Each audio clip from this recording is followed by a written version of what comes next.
Hi, everyone. Welcome to Orthopod. My name is Mo Bandari, editor-in-chief, and I'm here with a longtime friend, probably going back 20, 22 years or so, with a Dr. Danny Whelan, who is an orthopedic surgeon and epidemiologist at the University of Toronto, currently working at St. Michael's Hospital. You can follow him on his Instagram tag, which I understand is orthodemiologist. So that's a pretty good, pretty unique title, Dan. Welcome. Oxymoron no longer.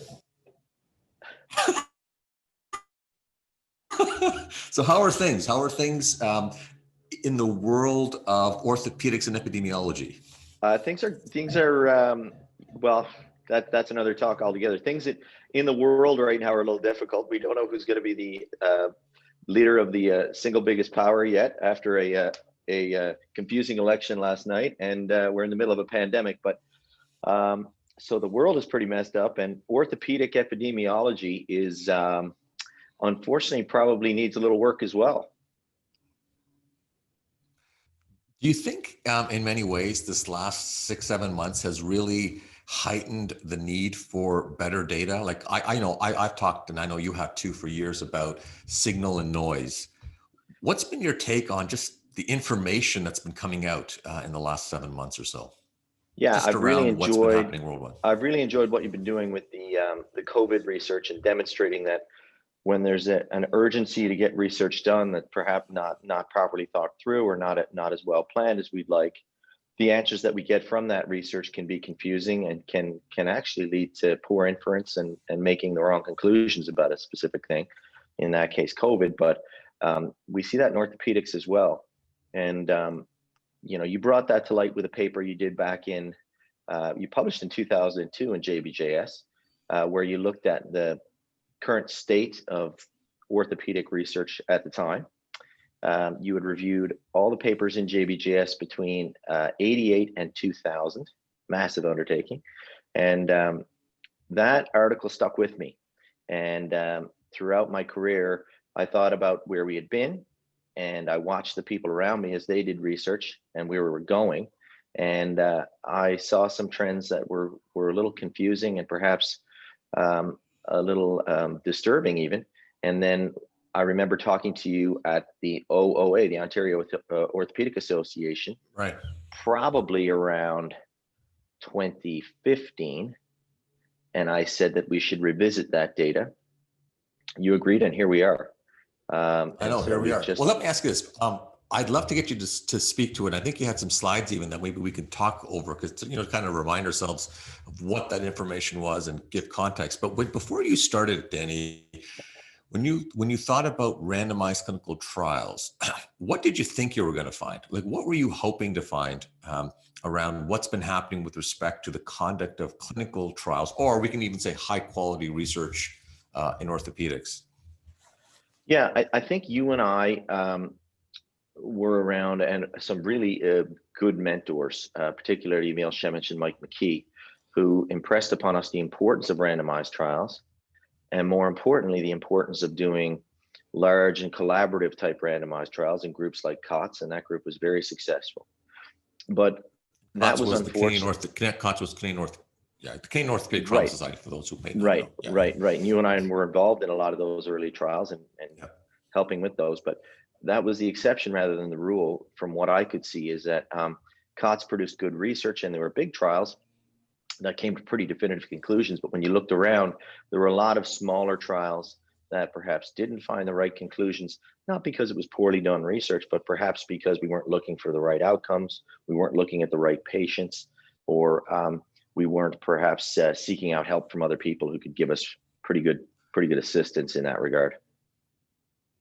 It's interesting you say that, because even more recently in the COVID literature, there's been at least a review in Nature Medicine that says that over 2,000 trials that were conducted or have been conducted during this period of time, over 90% of them don't really address the question that would really lead to meaningful change. So it gets back to the point of, why are we spending the amount of resource we're spending to do things that ultimately are not moving the needle?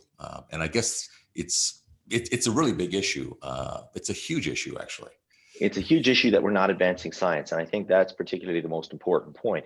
But on a perhaps a smaller and more focused level, if we look at how what it does to patients' confidence in us, in that patients are being enrolled in trials and perhaps subjected to treatments or subjected to the vagaries of doing research, filling out forms, et cetera, when you look at the studies that they're involved in, those studies are destined to not be successful in determining an outcome or an appropriate outcome. And moreover, one of the bigger problems we're facing in healthcare systems is that perhaps payers and people who help to reimburse us for what we do are going to look at that and say, you guys are really not showing us that the treatments you're providing are helping people. So I don't know that we can reliably fund those treatments or support that type of work. And I can't fault them for having that opinion when I look at some of the things that we're doing. The thing that also, I think both of us have gone through this era, right? The era of the meta-analysis, where it started early, probably when we were still training, and then it's really ramped up and almost became exponential in terms of the use and growth. Trials are really hard, as you know. What's been your take on the adoption of some of these tools? And I'll get my bias up front. I do think the meta-analysis has become the case series of the modern day, in which it's something that trainees learn very quickly. They learn the tools. I'm not sure most people who use and do meta-analysis actually understand the methodology quite the way maybe someone who's done training in that area would have. But it's become, quote, and I'll use the quote, quick and dirty way to get a publication due to the pressures of publishing. I wonder what your take is on that. And I've obviously kind of given you my take already, but I'm curious if you align with that or. Yeah, I'm definitely guilty of feeding at the trough of the meta-analysis myself on more than one occasion. Well, listen, we've all done it. We've all done it. Yeah, we've all done it. But I wonder but if I that, will say, because I will say meta-analysis did have, I think, an altruistic raison d'etre at the start of everything, in that the goal was to combine multiple smaller trials to give us an answer. And the problem is the multiple smaller trials use different outcomes and different patients, and in some cases even different types of treatments to try to arrive at the one answer, a homogeneous answer. And those answers were never going to be homogeneous when we looked at the variances in the different types of treatments. So it only works if everybody does the same smaller randomized trial. And that doesn't really make sense, because we all should just be doing randomized trials together. Then we avoid that problem altogether. And I think from a good idea initially, it's as you say, spiraled out of control. So there's a meta-analysis on pretty much everything, of 2 and 3 smaller studies that were never really that good quality to begin with. So as we all know, I think the meta-analysis can often fall victim to the garbage in, garbage out, and the heterogeneity problem, right? Yeah, and the point I'm saying is, like, I think it's great if you have, good quality data in which to base it. Like, again, early on when we were, both of us have been doing this, and we started pretty early with this stuff. There was randomized trial data on which we can base these decisions. You're starting to see folks move into case series and, pooling case series, et cetera. So it's become, there just aren't enough trials. So the call is, we need more trials. We need more people doing trials so we can actually use some of these other tools more powerfully. They've blurred the lines between the systematic review and meta-analysis. The goal of a meta-analysis is to come up with a summary estimate of treatment effect based on, the pooling of the data, a mathematical pooling of the data, and that often doesn't happen. It's just a mishmash of a narrative and systematic review, and it's not a pure meta-analysis in that regard, because we don't get an estimate and we don't get variation around the estimate, and we're left after reading it that we're no better off than we were after having read one of the individual studies. Interesting. Well, listen, can I get you? Yeah, go ahead. I have a couple of slides. I had sent you this earlier today because some of the graphics probably show up a little better in PowerPoint than they do in the article that we just published. So this is just a very short PowerPoint presentation we did for the AAOS meeting. You may have to share my screen here, I think. Oh, hang on. Let me just get you access here, and then okay. You should be able to share. Okay. So this is basically covering the summary of the paper you've just had published in the Journal of Bone and Joint Surgery American volume. Do you have that there now? Which I know I don't have anything on the screen. You don't have it yet. Okay, let me get to that. Okay, give me a second. I just have to get the share screen window here. I made you a co-host. Yeah. Awesome. So, I mean, the big issue here is really looking, and you can walk us through it, but you did a pretty extensive review of randomized clinical trials over a decade. So I'm kind of curious, and I'm curious to discuss this with you, because we've talked about it obviously in writing it, but not in the context of discussing what the implications are quite this way. Great. Yeah. See the slides. Okay. Got it. Okay.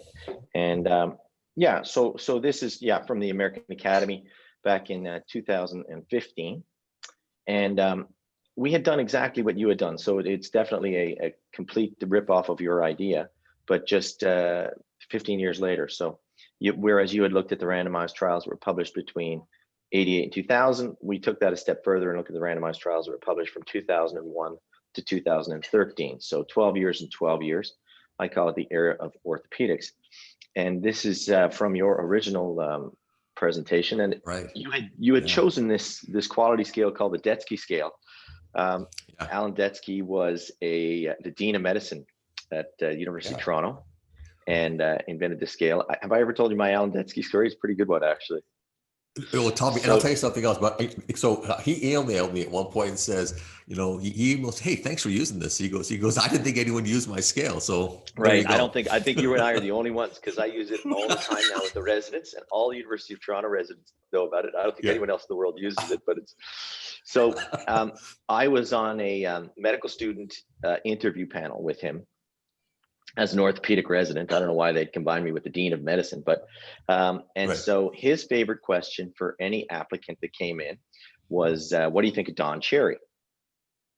And it was a bit like the Koshiabi Maru from Star Trek. There was no right answer. So if the guy came in and he was a hockey playing guy and he said, "Oh yeah, Don Cherry's great. He represents blue collar Canada. He's, phenomenal guy," then Detsky would take the role that, well, he's a racist and he's anti-European, and so the candidate completely flustered.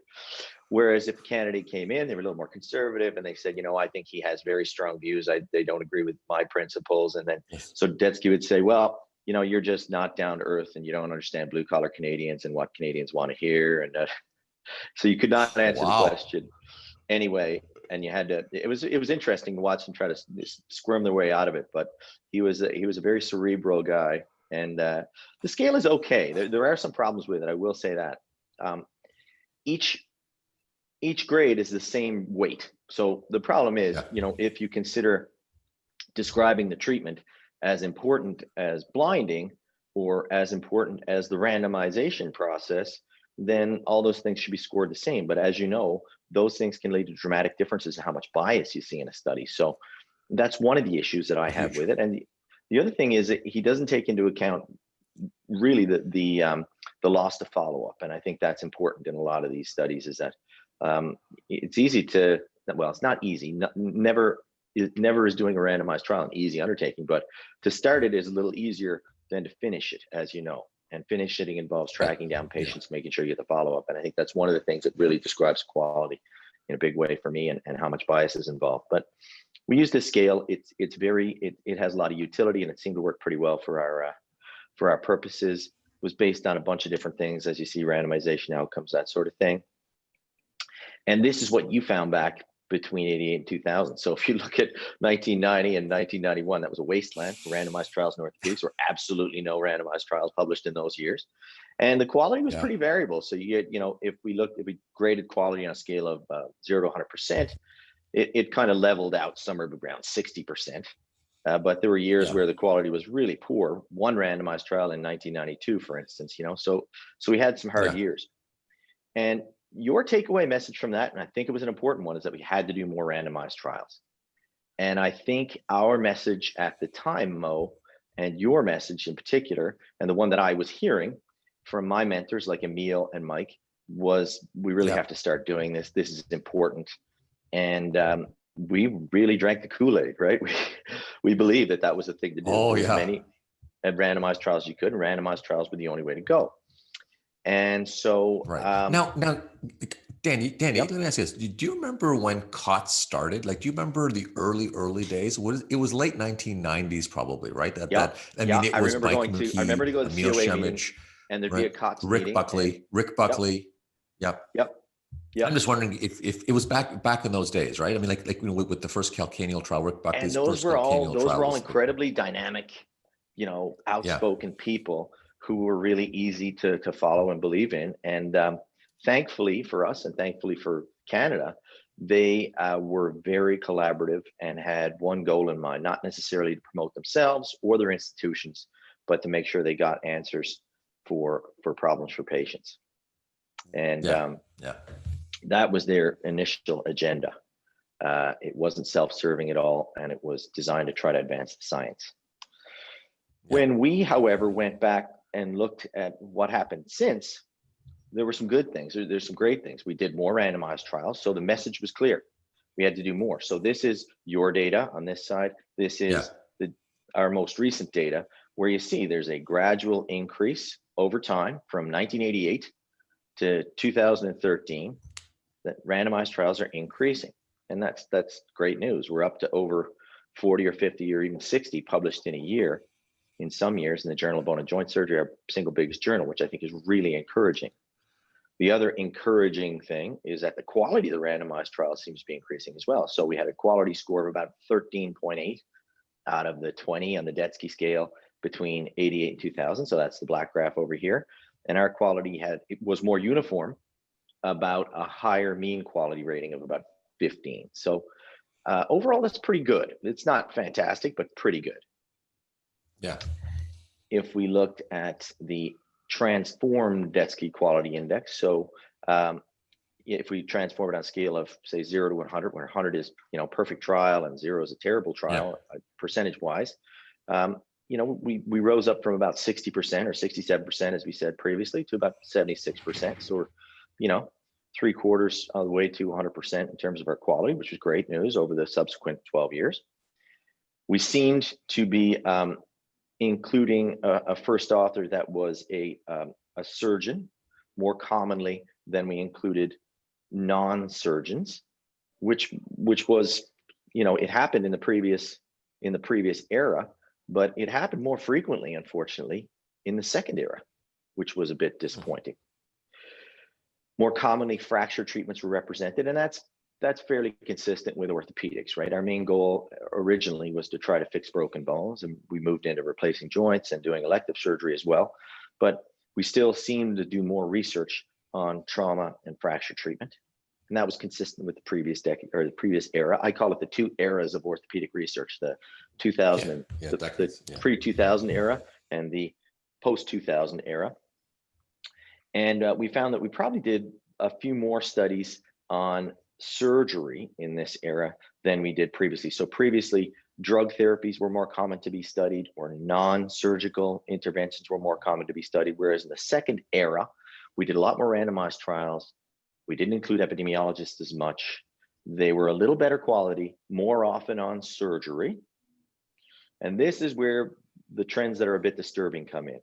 They were less often collaborative. So if we look at the 88 to 2000 era, they were multi-centered in 67% of the randomized trials. So 67% of the 72 randomized trials that were published between 88 and 2000 were multi-centered, and only 30% of the 280 plus that were done in 2001 to 2013 were multi-centered. That's really unfortunate when you think about it. These trials are going to be smaller. Yeah. These trials are definitely going to be smaller if they're not multi-centered.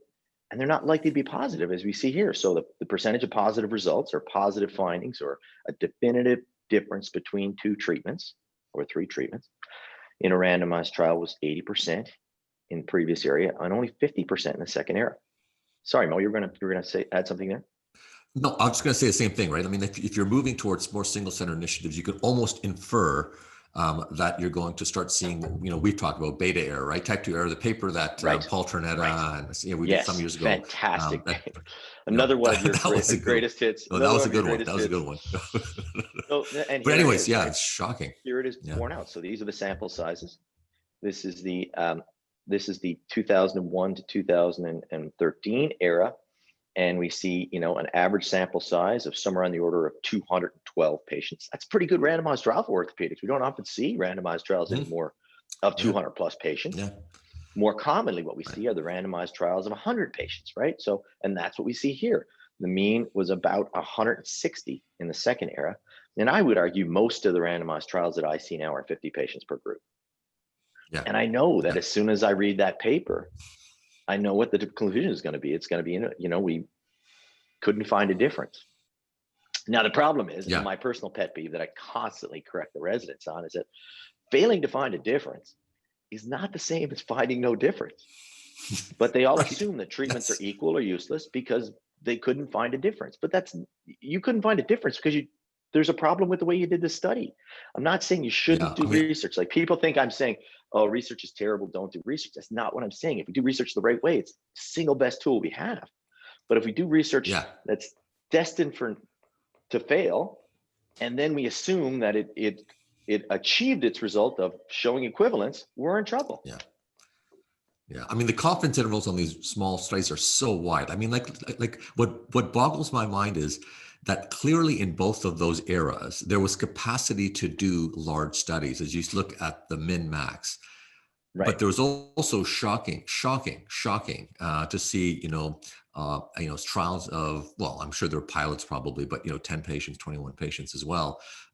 But again, that just gets back to to this whole notion that we're just not working as collaboratively as we could be.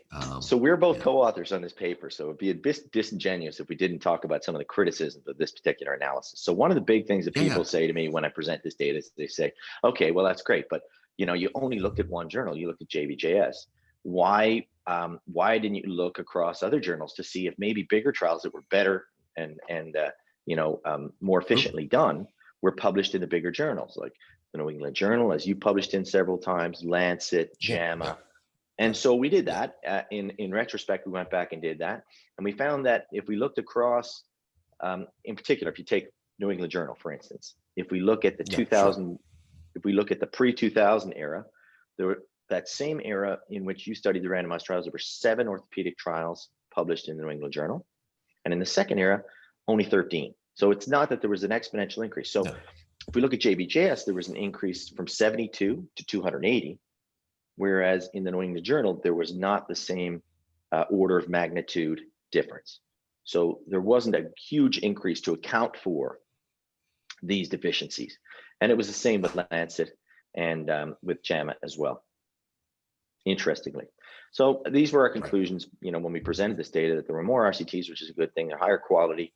And there seemed to be more epidemiologists. Hard to know. They were smaller, unfortunately. They were less often multi-centered, and they were more often underpowered and didn't find an answer or failed to find a difference between treatments. So we suggested that we could be better at trying to improve how we did the studies, try to promote collaboration, and do multi-centered research. And when I presented this originally, it was fairly well received. When we tried to get it published, it was, as you know, pretty difficult because, one of the things that I felt pretty strongly about was that although we were encouraged to do RCTs, I got really fed up with watching people do small RCTs for academic advancement. So they'd get hired at a place, they'd do a 50-patient randomized trial so they could get their professorship. And if they were to include another center, they wouldn't get the prestige of having done and designed and completed that trial. So they were resistant to including other centers because they needed that for themselves, and they needed the institution wanted the credit for doing the randomized trial. And that has happened. It's hard to say how many times that's happened, but I definitely see that happening around me, and I think it's an unfortunate trend. Even within our country, there are randomized trials that go on in one center that is 200 kilometers from me. And some of the people I work with are resistant to get involved in that because they say, well, we didn't design that, and that's not our work. We should be able to do something too. And the truth is, well, we're not, and they're doing a good job of it. So why would we not collaborate with that group? And that's the barrier we're having right now, I think. I don't know if you've experienced that with what you do. I'm sure. Yeah, well, it's the same stuff, right? Yeah, we have the same issues, right? I mean, the challenge is you've got to align. You've got to align people's motivations, or you've got to align the system to allow people to collaborate and not penalize them. And the argument is, well, if you are the lead author in a single center study, even if it's an underpowered small study with the branding of RCT, it's still much better for your career than to be part of a transformational trial in which you are part of a group authorship, right? I mean, that's been the biggest thing, much better for your institution. Yeah. Much better for your institution. Yeah, so it's the model of academic advancement that we have right now that may be some of what we're seeing in the data that we presented. Oh, absolutely. Well, let me ask you this. I mean, so when you look at RCTs, and we're also in the movement now of alternative forms of data sets, right? So, and looking at big data, however you want to define big data. I mean, if trials are big enough, they become big data to some degree, at one extreme of that statement. But we're seeing registries being used a lot. We're seeing large administrative databases being used a lot. They're all observational methodologies. But what's your take? I mean, is it better in your mindset, or is I do believe so. I do believe so. 50,000 patient registry where you're doing a series of analytics. I mean, they're not necessarily hypothesis driven data collection, but what's your take on that as an alternative? Well, that happens a lot around us. As you referred to earlier, and it's something that's close to both of us, is that we really believe in there has to be signal, even for the smallest interventions we do. It's just a matter of tuning your receiver to capture it. Yeah. And across 50,000 patients, it doesn't matter how one surgeon does it versus another surgeon, or how active one patient is versus another patient. If you have 50,000 patients, that's likely going to wash out in the volume of patients you have. And I really think there's great value in registries and in large data collection, provided everyone buys in and everybody sees the value in that, including the administration and the government, not just physicians. We can't be responsible for that as a group on our own. It has to come from other people too. The thing I used to always say, Danny, is, and I still say it a lot, is the real problem with small randomized trials that could often lead to misleading estimates is that people are more likely to believe that on a podium, randomized trial where you've had 25 patients randomized per one arm and B, showing there's no difference, saying, the treatments are the same. And they're more likely to discount a large registry paper that comes up right after with 30,000 patients, saying, well, that's not level one evidence. I mean, you know the distinction, right? So, but that's the real challenge. And I always say that if someone has, if you have a high quality randomized trial where you believe you've got sufficient sample size and you're definitive, very different than saying, okay, well, you know what, if it's that against observational data, I'm going to lean towards that.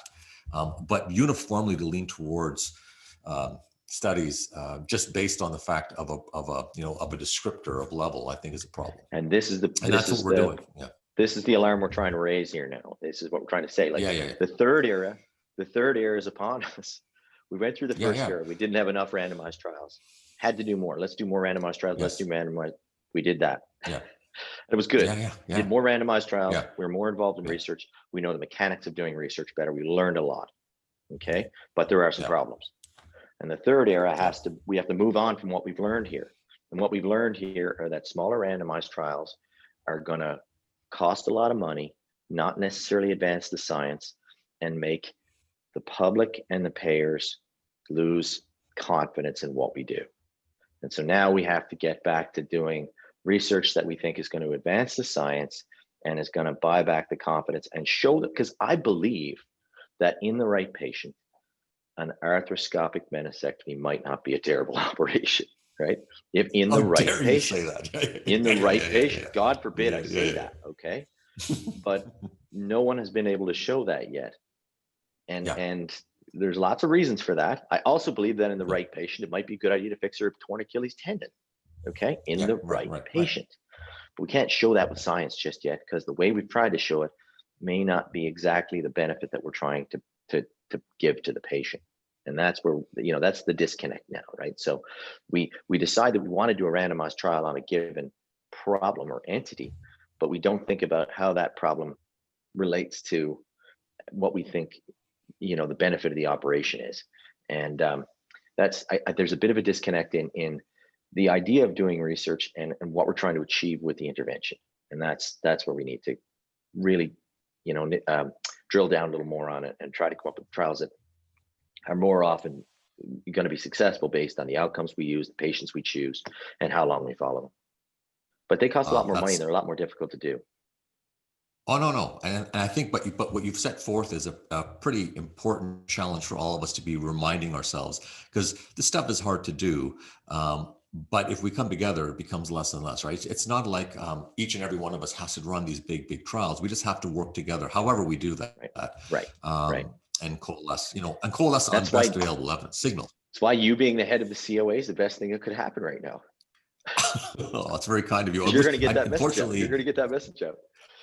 We will promote like crazy, Danny. I can't thank you enough for spending a bit of time with us today, and sharing these pretty interesting results with us and the community. And we'll have to get you back to talk about a bunch of other stuff.